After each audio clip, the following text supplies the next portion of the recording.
Medicare is confusing. I was speaking with a couple. They were listeners. Both had advanced degrees. One was a physician. They're both retired now. And even they said, Roger, this is hard for us to navigate and figure out. I can't imagine somebody that's not used to talking about this stuff. And they're right. And hopefully this month-long series on Medicare makes it a little less confusing for you, because that's our goal. Welcome to the show. My name is Roger Whitney. I am your host.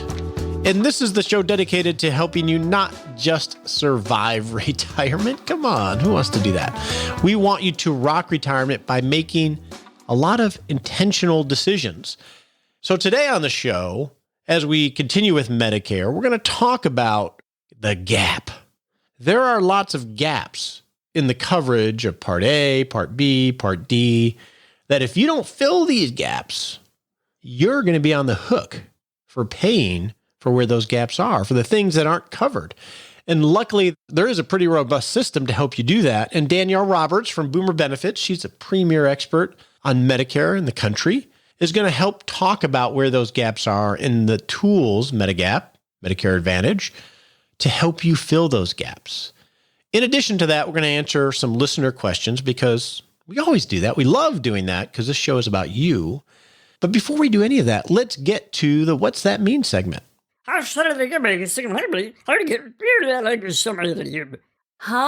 What does that mean? Gap. An unfilled space or interval, a break in continuity. Pretty basic word, right? We're going to talk about the gaps in Medicare. But what I want to talk about in the What's That Mean segment is this word gap. There's always a lot of gaps in your journey in retirement because you have so many decisions to make. And it's full of holes of things that you don't realize or that pop up that we didn't know was going to pop up.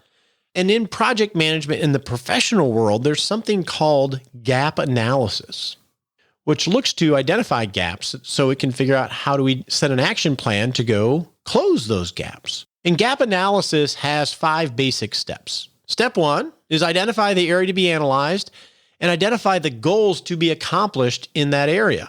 I want to create a retirement paycheck. That's the area. I want to have a systematic paycheck so I don't have to wonder where it's going to come from. That might be the goal. Step 2 is establish the ideal future state that you would love. What's ideal outcome to achieve the goal? Step 3 would be, okay, analyze what's the current state. How are things now? And then step 4 would be to compare the current state to the ideal state and see how they match up. So you can go to step 5, which is to identify the gap between what is ideal and what is current and quantify the difference so you can start to take action to close that gap to get close to the ideal scenario. Sounds pretty straightforward, doesn't it? What I think is interesting is that in most financial planning or retirement planning, step 2 and 3 are a little bit different. Step 1 is identify the area I would like to retire and the goal, your retirement goals. Usually step 2 is not identify the ideal future state, but it's to look at the current state, what your current portfolio looks like, what your current lifestyle looks like, etc. And then look at the resources you have right now to figure out how to shore up your plan for retirement. If you look at any typical financial plan, let's just take the portfolio as an example. It's going to look at current portfolio versus model portfolio and then figure out how to reconcile the two. I think this is a little screwed up. I think this doesn't work. I think the gap analysis is a much better way of approaching it in the sense that establish what ideal is first, then go look at what is. What I see happen too often in retirement planning, not just with individuals in their heads in the order, but with a lot of advisors, is they never get around to creating a blank state and saying, okay, if I'm going to live this life in retirement, what would be ideal? What would be if I could have everything? They go right to what is, whether it's the portfolio or how they live, and then they get into this game of tweaking what is, putting a Band-Aid over there, maybe some Scotch tape over here, rather than saying, no, I got to start with a blank slate. This is my one chance at retirement. This is a big change in life. let's get an idea of what the best case scenario would be if I could have everything without being trapped by what is. Because if you start with what is, you unintentionally, almost subconsciously trap yourself into what I call a game of inches. Improve here, make a tweak there. I don't like to do that.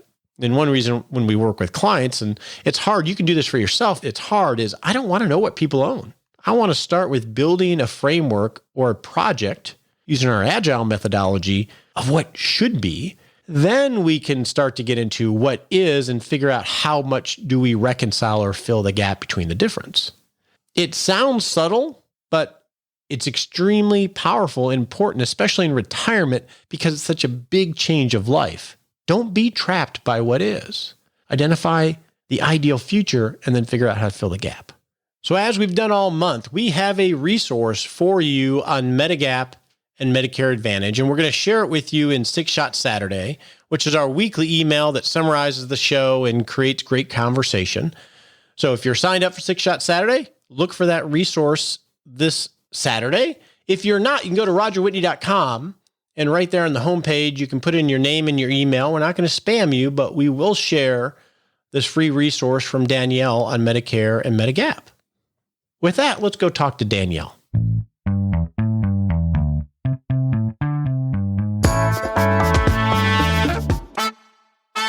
This is a good time to talk about Danielle's book, 10 Costly Medicare Mistakes You Can't Afford to Make. Because usually we make these mistakes because we didn't realize the gaps in the Medicare system.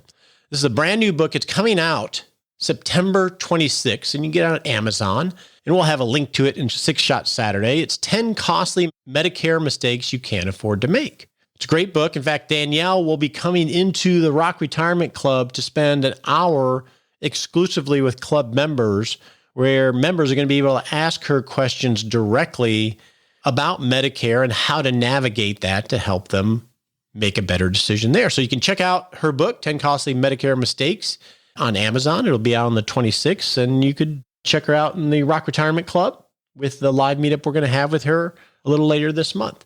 With that, let's talk to Danielle about the Medicare gaps and how to cover them.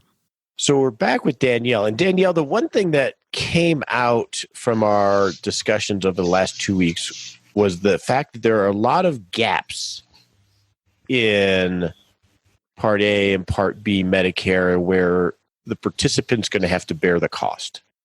And of course, we have a solution for that mostly, which is Medigap insurance. Is that the official name, Medigap, or is that sort of like the slang name? So that's the official Medicare name. Lots of people say Medicare supplement, same thing, but Medicare itself calls it a Medigap plan. Okay. And so why don't we talk about how those work? I mean, what's the purpose of those? Is it just to fill all the gaps of exposure that someone's going to have? That's right. So when they rolled Medicare out in the 1960s, even back then, there were costs associated with Medicare. The first people on Medicare paid $3 a month for Part B. My current Medicare beneficiaries would love to pay that today. But so in addition to the premiums that you pay for Medicare, we talked a little bit about that you have deductibles and copays and coinsurance. And the biggest thing being that Medicare Part B only covers 80% of your outpatient expenses. You cover the other 20% without end forever, no out-of-pocket limit. And this could even be for really expensive things like chemotherapy or durable medical equipment, CT scans, MRIs, physical therapy. So almost immediately when Medicare was created, all these Medicare insurance companies then launched products. Insurance companies that back then sold individual and group health products, they launched Medicare supplement insurance. And some of the same carriers, Mutual of Omaha, some American National, these are carriers that are still around today, created products that would pay those things for you. So you pay a premium to the Medigap company, and the Medigap company takes on that risk for you. So those products have been around since the 60s. And then, of course, in 1997, the Balanced Budget Act was passed. President Clinton signed that into law, and they created the Medicare Advantage program. So today, we basically have two main routes that you can go with your Medicare. One being Medicare with a Medigap plan and a Part D drug plan. The other being a Medicare Advantage plan, which is a private insurance that pays instead of Medicare. So the Medigap policy, so I guess let's start there because that's the more traditional form of covering Yes. differences. So these are private companies that are offering it. So how do you compare apples to apples? Is it like walking into a store and looking at all the toothpaste? It's hard to know whether they're the same or different. I think that people probably do feel like that sometimes, but it's better today than it used to be. So in 1990, the National Association of Insurance Commissioners worked with Medicare to standardize Medigap plans. And so today there are 10 standard plans. Each of them have a plan letter. So we have Medigap plan A, B, C, D, F, G, K, L, M, and N. And just to make things even more confusing for you, because in the past couple of weeks, we've talked about Medicare parts A, B, C, and D. Now you have Medigap plans A, B, C, D, and so on. But they each cover a different set of benefits. So if you just wanted to go with a Medicare supplement with minimal coverage where you pay for a lot of things, but at least picks up that 20%, you could do just a simple Medigap plan A. But the most popular sellers today are plans G and N. And these are the plans that cover most of the gaps in Medicare. So you will pay a premium, you might pay an outpatient deductible, but then your plan picks up all or almost all of the rest of the expenses for you, depending on which plan you enroll in. And so today, we live in a consumer-driven healthcare world. There are some people that want the peace of mind to buy the Cadillac coverage that covers everything. They have that available to them in the form of something like a Plan G, which covers almost everything. Or you can do a plan where you cover a little bit more of your own out-of-pocket expenses, and then the plan covers some of the things, and you might have a lower premium to do that. So although there are 10 plan choices, the most popular ones today are definitely the plans G and N.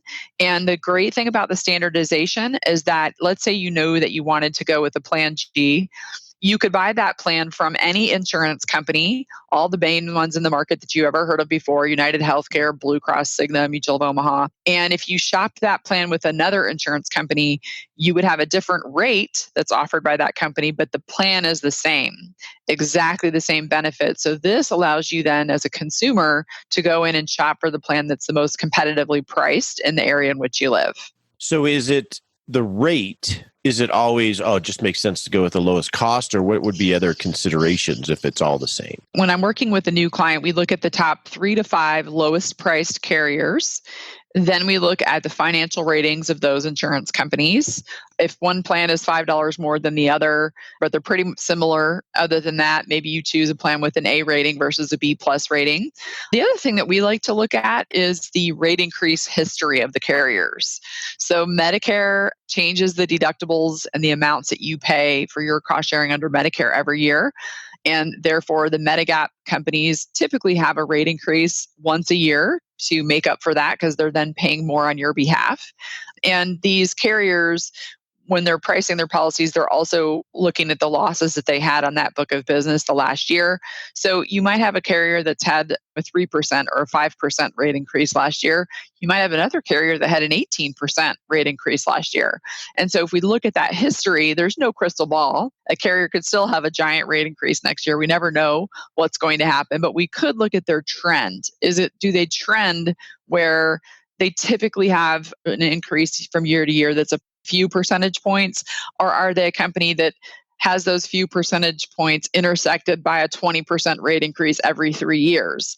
And those are all pieces of information that you can use to narrow down your options and select the carrier for you. So a lot of that is how they manage their internal balance sheet and somewhat play the marketing game, I would imagine, right? That's right. Don't have a lot of increases for a while then because you can gain participants, and then at some point they're going to have to fix that. Yes. And they always come out with a new block of business. So once the rates get a little higher, then they close that block and they open another Plan G under a subsidiary company and they sell it for less. And so the game that you as a beneficiary then play is, how often do we shop our policy and apply to change our policy to another carrier to lower that rate? And is that something you can do on an annual basis, essentially? You can shop your Medigap plan anytime, but typically the most common time is when you get your rate increase letter from the carrier and they're showing that your rate's going up. If it's going up 3%, 5%, maybe not enough of an increase to switch. But if it's a double-digit increase, 10% or more, we advise that you take a look and see whether or not you can shop it. Changing from one Medigap carrier to another does involve underwriting in most states. So that's another factor. Someone that's relatively healthy, they could shop that policy and switch every year. But if you have somebody that has some health conditions, they may not be able to pass the underwriting to switch. And so working with a broker helps you to look at all the different companies, what kind of health questions they ask, and determine if you have a valid opportunity to switch or not. So they do underwriting when you're applying for a Medigap policy. They do. You have one opportunity right out of the gate at 65, starting with your Part B effective date. And you have 6 months from that date to join any Medigap plan in your zip code with no health questions asked. That was and my then, next question. Yeah, that was my next yeah, question. So. no underwriting. And then that period is gone forever. So really important thing that we try to communicate whenever we have an opportunity like this one is we hear about this annual election period in the fall for Medicare, and people mistakenly think that they'll just wait until they get sick and then sign up for a Medigap plan during that period. That election period is only to do with Part D drug plans and Advantage plans, so it's not a window that gives you a free pass into a Medigap plan. So if you do have a serious health condition, it's really important to use your one-time 6-month Medigap open enrollment window to get into a solid Medigap plan. And you may or may not be able to pass the underwriting to change later. And that clock starts when Part B becomes effective. Yeah. So for most people at 65, but so many people today work well past that. You might delay enrollment into Parts B and D, and now you retire at age 70. When you enroll in Part B, that's what kicks off that 6-month window. Okay. That's really important. Yeah. And so you want to pick wisely, especially if you're from a stewardship standpoint, because you really may not have the opportunity to switch. Okay.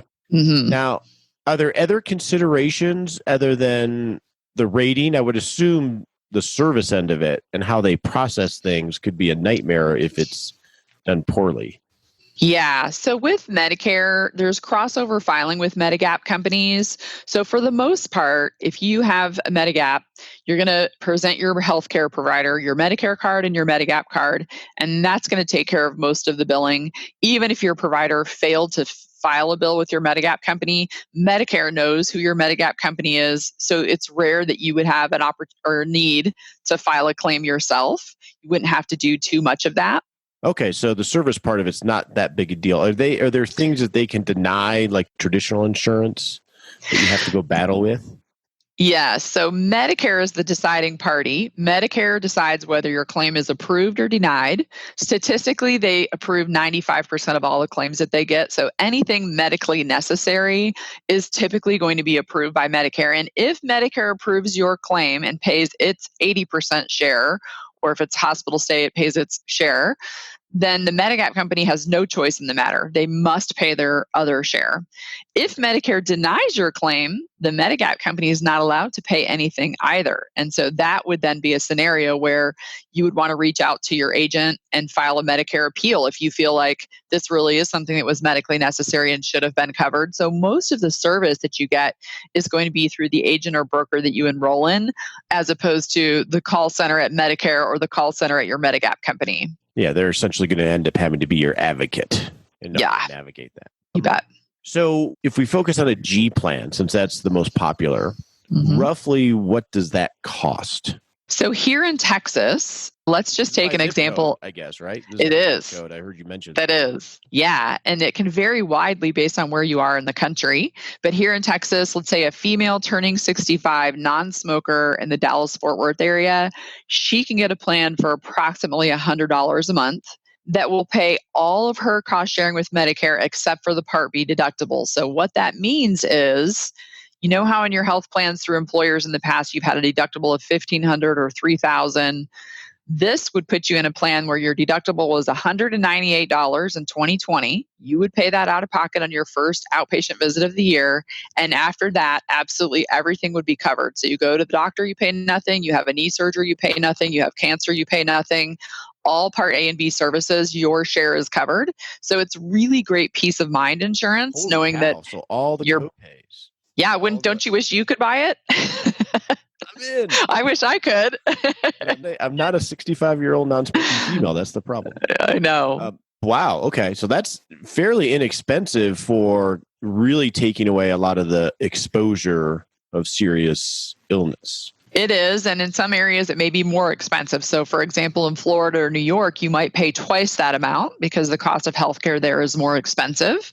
And so you are going to be shopping rates for carriers in your area. A lot of the Midwest states and Texas are pretty inexpensive, but there are a few states where you pay quite a bit more. So all the less popular Medigap options, the Part A, the ones that you take on more exposure, I mean, you're talking $100 to $200 a month. How much would those cost? Like half that? They would be less. They wouldn't be quite half. You would pay a little more than half probably. But there are also, for people that have a little bit of a nest egg set aside, this may be actually a lot of your listeners, people that are really working on having money to retire on. There's a high deductible version of Plan G where you pay more than $198. You would actually cover the first $2,340 yourself.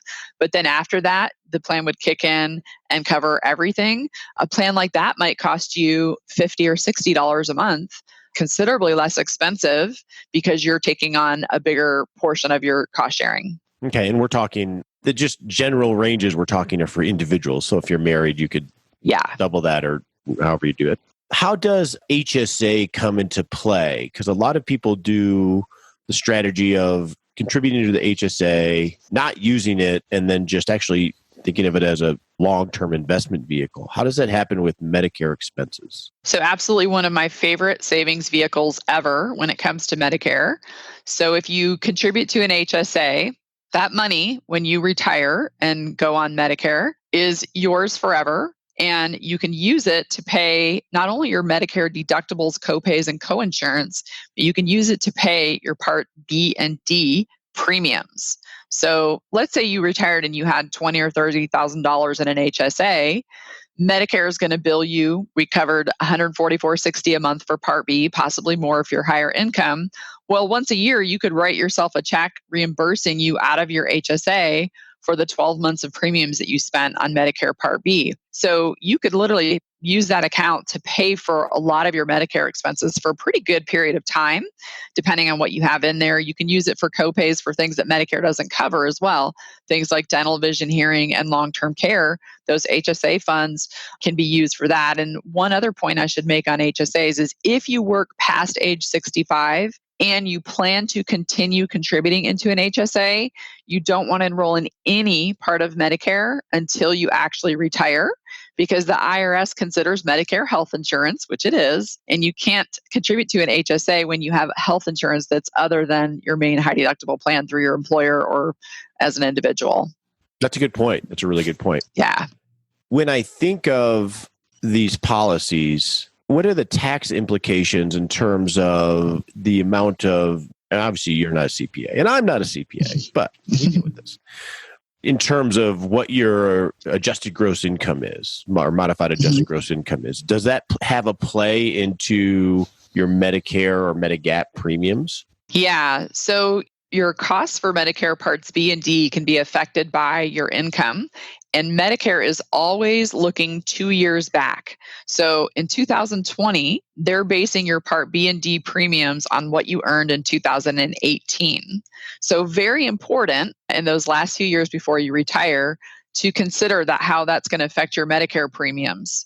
Now, when you retire, a lot of times you're going to be earning less money, have a lower income than 2 years ago when you were working. So you can either wait for that to catch up to you in 2 years, or if you're smart, we'll file an appeal with Social Security and say, hey, listen, maybe I earned $150,000 a year 2 years ago, but now I'm living on a fixed income and I make well under the $87,000 threshold. They can adjust that for you sooner. That's one of the most common reasons. But you also want to consider things like if you sell a property and you have a cash windfall from that, all of those things can affect those Medicare premiums. So there's some good planning that can go into when you set your Medicare retirement date. And then the thing about the HSA with that is that when you contribute that money to the HSA, once you pull that money out for medical things, there's never tax on it. So it's tax-free coming out, which makes it such a, in my opinion, really complementary vehicle alongside your other savings like IRAs and things like that, because you're going to designate that money for medical and you never pay any tax on it, which is terrific. I actually recently switched my health plan solely for that purpose. Smart. Very smart. So I would imagine that a lot of people fail to file that appeal, just not knowing that they can do that. Yeah. They just get the premium, well, whether it's going to be, and they just go ahead and pay it. So that's important to point out. Mm-hmm. And so let's switch to Medicare Advantage. The way you described Medigap, why would somebody choose a Medicare Advantage plan? So Medicare Advantage plans were created to give people an alternative that was less expensive than Medigap. So someone that values freedom of access and has the money to pay for a Medigap plan can buy that coverage, and it's pretty comprehensive. But again, it's going to cost you $100 plus, depending on where you live.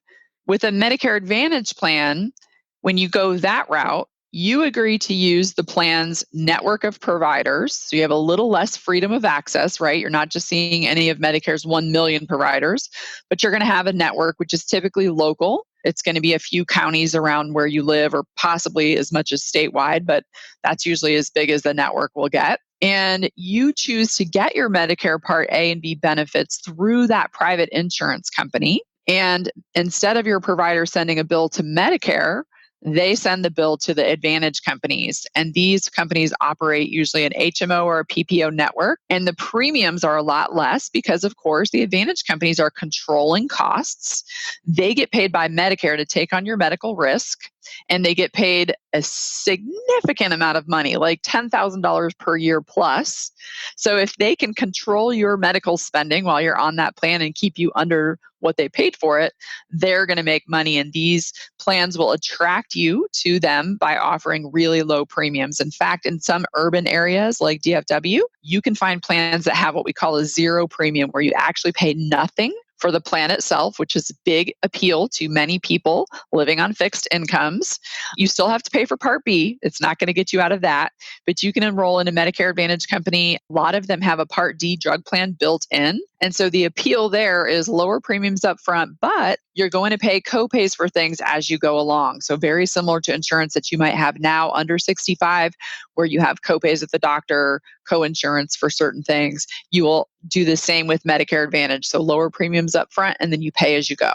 So it's going to cost a lot less than traditional plus Medigap. And then the service and the approval or disapproval of treatments is going to be done by the private insurance company rather than the federal program. Yes. And so service and that comes a lot more into play than what we were just talking about. Yeah, you bet. And for that reason, Medicare Advantage companies have what are called a star rating.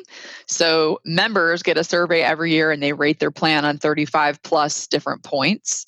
And this comes up with a star rating. So when you're looking at Advantage plans in your area, in most states where you live, you'll probably find, if you're in an urban area, 20 to 30 plan options. If you're in a rural area, you may have only a couple. But you're looking at that and you might see a plan that has a 3-star rating or all the way up to a 5-star rating. And that should be something to consider when you're choosing an Advantage plan. Of course, you also want to look to make sure that your most important doctors and hospital are in the plan's network so that you don't get into a plan where you can't see those people as well. So how popular is this type of option? Approximately 1/3 of all Medicare beneficiaries choose an Advantage plan. So not as popular as original Medicare, but certainly growing and trending upward. When I first got in this industry, it was about 1/4, and now we're up to 1/3 of people choosing this option. And it's not hard to understand why, right? Because that low premium is very attractive to many people, and they're already used to being in plans with networks. So yeah, I imagine it's really the cost driver for these type of plans. And then what happens if you're in a 5-star plan that goes to a 1-star plan? Can you switch? Yeah, great question. Once it drops down to 3 stars or lower, you actually would be given a special election period to leave that plan and switch to another one during the middle of the year, which is typically the lock-in period. If they have a low star rating, you'll have an opportunity to get out. And you can also change your Medicare Advantage plan every year in the annual election period in the fall as well. The reason for that is these Advantage plans, they also have to react to the things that Medicare changes every year. So they refile their plans in the summertime. In September, they're going to mail you an annual notice of change telling you everything that's changing on your current plan from this year till the next year. If you see something you don't like maybe they drop one of your expensive brand name medications from the formulary, or maybe your doctor left the network this year, in the annual election period, you can make a switch for any reason. It doesn't have to be related to the star rating. And no underwriting during that election period. No underwriting. There's one question on Advantage plans, which is, do you have end-stage renal disease? So unless you have kidney failure, you're on dialysis, or you're waiting for a transplant, you don't have to worry about that. And even that one question is going away in 2021. So as of next year, there will be 0 health questions to get an Advantage plan. Okay.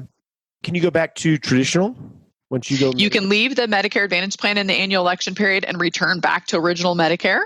That's no problem. You're allowed to do that. Just keep in mind that if you're past your 6-month one-time window, though, and you're planning on getting a Medigap plan, you're going to have to pass underwriting to do that. Okay. Now, one thing I heard you mention, and I'm just peppering you with questions, and you're just like, it's all good. Swatting that. You're like Agassi. I heard you mention zip codes. So in retirement, it's very common to move states. It's very common to travel extensively, sometimes full-time in an RV or even internationally. So how do Medicare and these plans play with jumping zip codes, whether it's because you're moving or you're just traveling all the time? Yeah. So you're going to have an address on file with Social Security and Medicare, and they're going to consider that your residential zip code. So any plan that you sign up for, like a Medigap plan, it's going to be based on that zip code. If you're a snowbird and you have houses in 2 states, so you spend half a year in one, half a year in the other, then you might want to have the address on file with Social Security be the one that gets you the cheapest Medigap plan, knowing that especially if Florida is one of those states because it's so expensive for Medigap down there, that's something to consider. If you're living an RV lifestyle or snowbirding, I highly recommend Medigap over Advantage plans, because with Medigap, you're using original Medicare's network, which means your coverage works in Kansas and Texas and Maine and California, wherever you go. It's a lot more flexible coverage and you won't be out of network. With an Advantage plan, you have emergency coverage while you travel if you have a Medicare Advantage HMO, but you don't have just go to the care now for a cold or a flu kind of thing. If you have a PPO Medicare Advantage plan, you would have some out-of-network benefits, but it's a lot more expensive. There's typically a deductible involved. So for travelers, Medigap, in my opinion, if you can afford it, is a much more suitable option. Okay, now, I have clients currently that reside in Texas and they spend half their time in Florida. So and I've had instances where, say, Minnesota and Florida. Does your address of record for Medicare have to coincide with your residency for tax purposes? That's a good question. There's always the risk that the IRS and Social Security are going to communicate that. So it's probably a wise idea to have it be the same. Yeah. And also the other thing that can happen is if you have a plan, an Advantage plan or a Medigap plan, and it's showing that you live in one area, but most of your claims are coming from another area, they will reach out to you and say, hey, it doesn't look like you live here anymore. And you'll have to explain or present proof showing that you have houses in 2 states or that you are an RVer, and that's why you're getting claims all over the United States. And those are something to consider, because the Advantage companies, especially, let's think if you're somebody that has a lot of claims and they see that those claims are coming from a state where you don't live, that's an opportunity for them to maybe, hey, let's get rid of this person that's costing us a lot of money. So you have to be able to prove, if they ask, that your residents, you do spend time in that state or zip code. Yeah, probably best to have those coincide just to not get too fancy with it. Yeah. And you mentioned something briefly. I just want to ask, can the Medigap policy insurer get rid of you and say, go find another one? They're guaranteed renewable. So unless you fail to pay your premiums, they cannot drop you for any new health condition or claim. But if you stop paying the premium or you drop Part B or something like that, then they would, of course, disenroll you. Okay. Wow. This is a lot of stuff, Danielle. So next week, we're going to talk about some common missteps that Danielle and her team have seen at Boomer Benefits so we can avoid them. And then the week after, we're going to try to tie this all together because I can imagine how overwhelming this is. I know it is for me, just looking at normal insurance, much less this. How do we tie this all together to help make the decision that's right for you? So we're going to do that in 2 weeks. And Danielle's going to be with us because she's the expert. Thanks, Danielle. Thank you.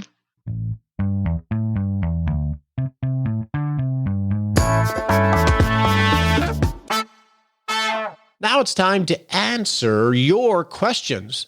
So do you have a question that you'd like to hear on the show and have us answer and try to help you think through? If you do, you can go to rogerwhitney.com/ask Roger, and you can record your voice and leave it as a voice message, or you can email us and we'll try to answer it and help you along your way on the show. And no doubt it's going to help other people, which I think is really cool.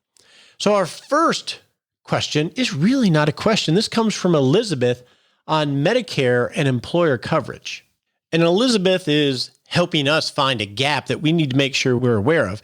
So what she says is her husband managed self-insured plan for a large PERS organization. That is a public employee retirement system. And she said that that whole group, or they had a whole group that helped retirees get back on a PERS healthcare insurance plan after they enrolled in the open market for a Medigap or Medicare policy.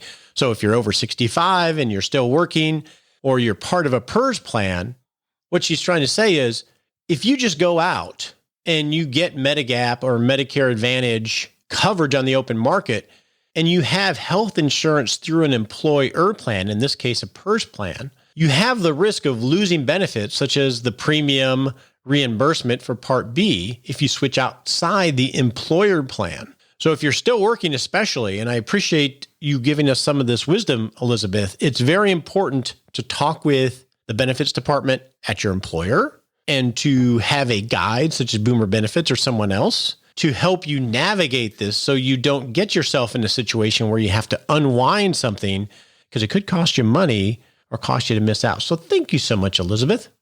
Now, our next question comes from Steve on Roth 401ks and conversions and Roth IRAs, and it's a tricky one. So Steve says he loves the show. He listens to it on his daily dog walks. Awesome. What kind of dog do you have, Steve? I love dogs. We just got back from Colorado not that long ago. Man, you better love dogs if you live in Colorado. They are everywhere. Anyway, Steve says that he's now into his 4th year of retirement, and he's been doing partial Roth conversions within his former employer's 401k plan. And within the plan, the investment allocation for the pre-tax dollars, either contributions from the employer or previous pre-tax contributions, and Roth money are the same by necessity, as it doesn't separate the pre-tax and the Roth money into 2 buckets in terms of allocations. And he heard us talk about usually Roth money is on the high end of the pie cake in terms of the most aggressive from a portfolio standpoint because it has the longest time horizon. And he's not able to do that because the 401k plan just groups it all together. He has to take one allocation for the whole thing.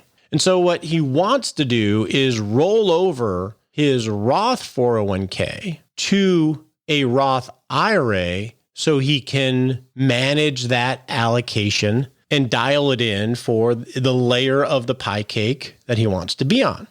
So when he called to get the distribution of the Roth money, the 401k administrator says, in order to roll it into his existing Roth IRA, and evidently this is from Vanguard, he says they can't separate the pre-tax and the Roth money for the purposes of distribution as long as the Roth money is still within the 5-year rule period, so that any withdrawal would be considered a taxable event. And this confused Steve because he understood that the Roth withdrawals within the 5-year period are subject to penalty, but are there still tax penalty consequences in the case of a withdrawal for a purpose of a rollover to a Roth IRA? He didn't see that coming and he wanted some insight. So essentially, he went to the 401k and wanted to roll over his Roth 401k money to a Roth IRA. And they said, whoa. You're within 5 years of these contributions that you made in your 4th year of retirement, so you're pretty close to the 5-year, I would imagine. So we can't separate it. So if you do that, there's going to be tax penalties because you're within that 5-year window. Steve, this is a very complexing question. It doesn't sound correct to me Because when you leave your employer, you are able to roll over your Roth 401k to a Roth IRA, regardless of how long you've been making contributions to the Roth 401k. So you should be able to roll that over to a Roth IRA, even if you only made contributions for 1 year. And in the plan, so a 401k plan, there's an annual accounting that takes place where they separate balances by tax category and contribution source. There's an annual valuation that gives a list of employees and contributions for that particular fiscal year by tax category. So it has employee pre-tax, employee post-tax, employee Roth, and then employer contributions, and the value of those contributions for that year and the value in total for the history of the plan. That valuation happens every single year. So my suggestion would be is to call the administrator of the plan again and have a deeper conversation. And I don't know if you talked with somebody directly at Vanguard. Vanguard plans are typically have a administrator, usually it's a census, and they're the ones responsible for doing the annual census, et cetera. And I did a lot of research on this, and to be honest with you, there wasn't any clear-cut case, so I'm just talking from experience. But you shouldn't have any problem rolling over the Roth 401k assets to a Roth IRA. Now, whether there's a complication because you're only trying to do part of it, I'm not sure. But they definitely segregate those dollars from an annual valuation standpoint. Because let's say you were going to roll over the whole thing. They're going to have to send you the money based on the tax categories that you chose. So if you're just trying to do one tax category, they'd have to calculate it anyway. Now, whether they can limit, say, hey, we're doing all or nothing. We're not just going to do categories and leave the rest. So that might be an issue. I don't know, but I would have a deeper conversation with them because other than that one thing where they just might not do it parceled out, it's either all or nothing, they're still going to have to calculate the tax categories if you rolled everything out so you got it to the right tax bucket. So it's a little odd to me. So this 5-year rule. So Steve, and you can email me separately or give me a call. Email me and we can chat and maybe I can help you walk through it because it is a little bit complicated. And this is interesting with Roth 401ks. So it's something to remember. Roth 401ks are even newer than Roth IRAs. And when you retire, if you leave money in a Roth 401k, they actually will have required minimum distributions, unlike a Roth IRA. So that's a good reason not to have the money in there. And let's talk a little bit about the 5-year rule, because there's a little bit of nuance here with 5-year rules in Roth 401ks. So to get a qualified distribution from a Roth, you have to be 59 and a half, and you have to satisfy the 5-year rule, which means the account has to be open, and you have to be making contributions, at least one contribution that's 5 years old. And with Roth 401ks, if you're taking advantage of that, it's still important to have a Roth IRA open and funded, even with $1. Because when you roll over a Roth 401k, let's say you've been contributing to your Roth 401k for 7 years, and you retire and you decide to roll that Roth 401k over to a Roth IRA. Well, even though you've been contributing 7 years to the Roth 401k and have satisfied the 5-year rule there, if you roll it to a brand new IRA, Roth, your 5-year rule starts over. It doesn't carry over to your new Roth IRA. So in our company, starting January 1st, we established a 401k plan with profit sharing, and we have the Roth 401k option because I'm going to start contributing to that, which I have not had the advantage of doing up until now. When I do that, I'm also going to open up a Roth IRA and convert a modest sum of dollars into a Roth IRA just so I can have it open and start that 5-year rule clock ticking. Because if you take 401k Roth dollars and move it into a Roth IRA that's been there for 7 years, the monies that come over take on the 5-year rule of the Roth IRA. So it's important to have that Roth IRA open if you want to take advantage of withdrawal strategies prior to leaving it there at least over 5 years. This can be really complicated. So you really want to think this through because the rules are, like Medicare, pretty complicated. So Steve, it doesn't sound right to me. I think it needs to have further examination with you talking to the actual plan administrator. Maybe you talked with somebody at Vanguard or somebody that wasn't the actual plan administrator because it doesn't sound right to me, but it could be wrong. It's just worth exploring more. One final note, if there's some quirky thing where you can't do it, they're right. Here's my suggestion in terms of the allocation method. You can still have 2 asset allocation strategies within one big pool of money. It's not as clean, and when you ultimately roll everything over, it's not going to come over perfectly, but you can still say, I want 80% of my dollars to be in layer 3, which is, say, 60% stocks, 40% bonds, and the rest of it in layer 4, which is going to be 80% or 100% stocks. You just have to allocate them differently within the aggregate account. Now, it's not perfect. You're not really going to be able to identify Roth and non-Roth, but you could just have, say, 2 lifestyle funds, one 60-40, one 80-20 within the one account in the percentages, and it will sort of get you there. And the key here is really time segmentation, Steve. So although that's not perfect, it will still get the time segmentation that you're looking for. Ultimately, when you roll it out and have it accounted for, it will be a little bit messy, but it will get you maybe 60, 70% of the way there. But I would talk to that administrator because that doesn't sound right. With that, let's get to our SMART Sprint. On your marks, get set.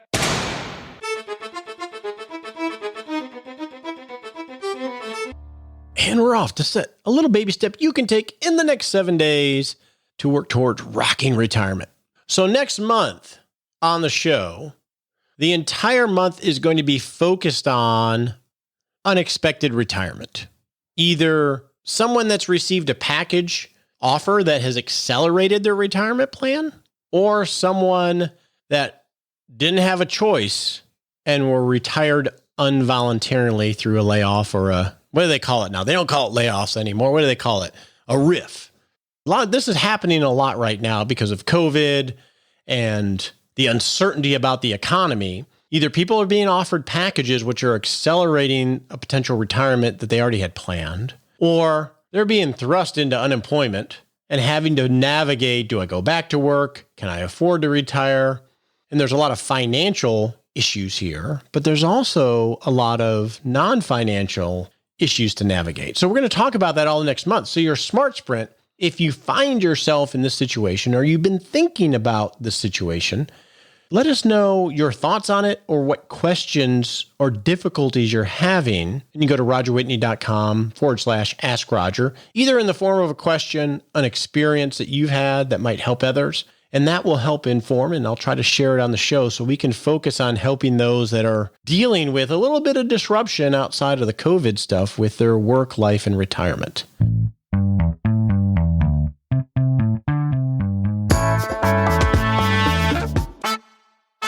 So last Saturday, my wife and I got home from our 5 weeks in Colorado. It was an amazing trip. We hiked, I mountain biked, I did the Monarch Crest Trail, which is an epic mountain bike ride, 37 miles, never gone that far. I had a client, an RRC member, Wendy, be my guide. She's ridden it 2 or 3 times. Couldn't keep up with her. She is amazing on a mountain bike and very, very patient. So I'm very blessed that she was able to show me that trip. We got a few feet of snow in the last week, which is incredible. And it was interesting to navigate work vacation with a trip that long because it wasn't really work and it wasn't really vacation. And I'll share some insights on that. But I am so excited to be back in HQ of Retirement Answer Man and getting into the flow with the team. Felt a little discombobulated. So it'll be an experiment that we'll do in the future, and we'll share some insights on that in a future episode. But I'm glad to be back. I'm glad to be back with you because this is going to be a great rest of the year. I know it feels a little wonky with the election and everything else, but it's going to be a great rest of the year. And we're going to take lots of little decisions to make it so. Talk to you next week.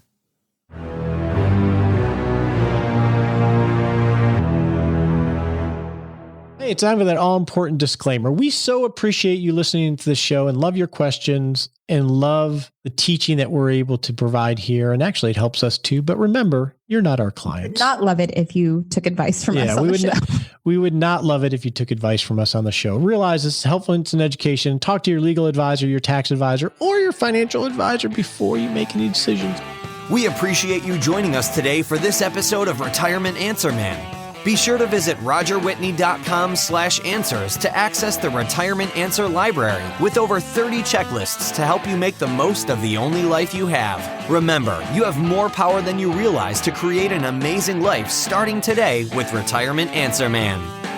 The opinions voiced in this material are for general information only and are not intended to provide specific advice or recommendations for any individual. All performance referenced is historical and no guarantee of future results. All indices are unmanaged and may not be invested into directly. Have a wonderful day.